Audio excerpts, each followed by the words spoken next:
Hello, my name is Caleb Weber, and today we'll be talking about the restoration of an American classic muscle car.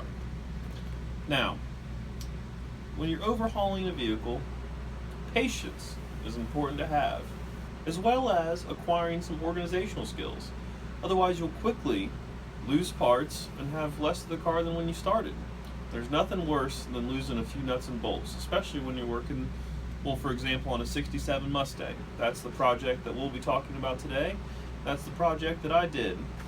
I was given this car when I was 18, and from there I completely tore it down and rebuilt it from the ground up. We're going to talk about what it takes to get there and some of the different processes and tools that you use. So, now, the skill of working on one's car, that's something that has been lost and continues to decline over time because kids don't work on cars. They don't know how to use tools. They just don't really do it. They're too busy playing with these things like electronics and stuff, watching TV, binging on Netflix. Those are important nowadays.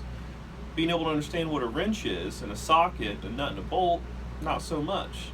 So you can save so much money though. I mean, the average hourly cost to pay a mechanic is like $80 shop time an hour plus parts. I mean, so you can literally save yourself thousands of dollars building your own car. Not to mention that you can bond with your family, your father or whoever it is that's, part of this process with you. Lots of bonding time with them, with your friends. Just good quality human interaction. That's something that is being on the decline as well. So, now when you're working on a car, you got to go over all of it. Now, here's the 67 Mustang that I worked on. You can see here, I worked on the body, I worked on the paint. Now, when you're trying to figure out the paint, adding the C-stripe along the edge right here, blacking out these vents, those were tough decisions. Those are decisions that took a long time. Adding the little hood strips right here all the way back, you want to figure out the flow of the vehicle, what you're truly trying to achieve with it. You can see I have no hood. That was a planned decision, mostly because the engine's too big, and that's a good problem to have.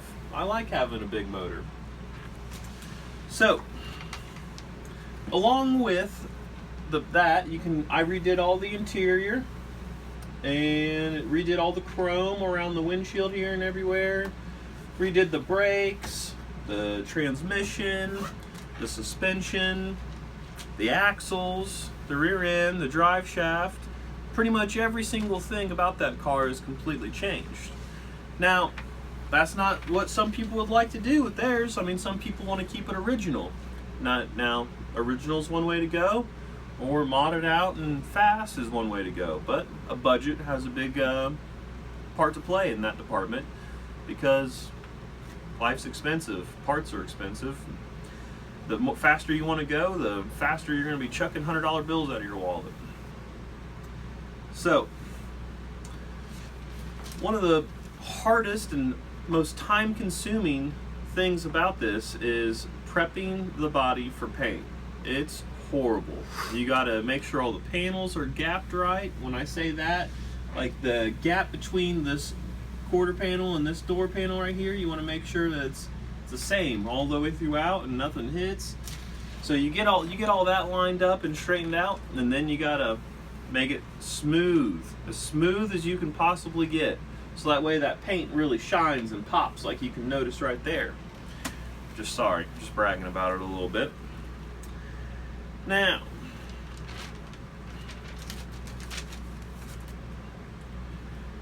another good thing about building a car like this is at the end of it, you get to watch what your creative juices and hands were able to forge out of a big hunk of metal and watch it just drive down the road.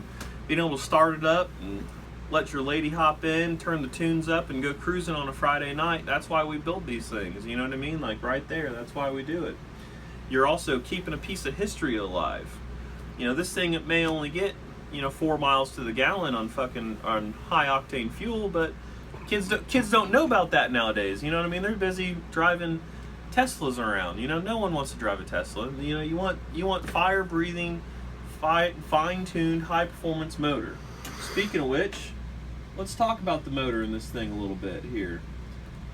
So, this is a 351 Ford that's been completely worked over. It's 408 cubic inches now, all aluminum, all forged internals. Got it cranked up to 9,000 RPMs with a 3800 stall converter. Puts out 658 horsepower with a 300 shot of nitrous. You hook that up to the built 9-inch rear end and that transmission, and she's ready to shit and get. So, not only can you learn how to turn some nuts and bolts, but the processes and skills learned while building a car can be applied in many different facets of one life. I started building a car here, and that led to me building a pole barn and building houses. Before you know it, you can pretty much do everything you want all on your own, and you don't have to pay out anything. But it all starts somewhere, and learning how to work on one's car, I think, is a vital skill that we should all do. Thanks. Have a good day.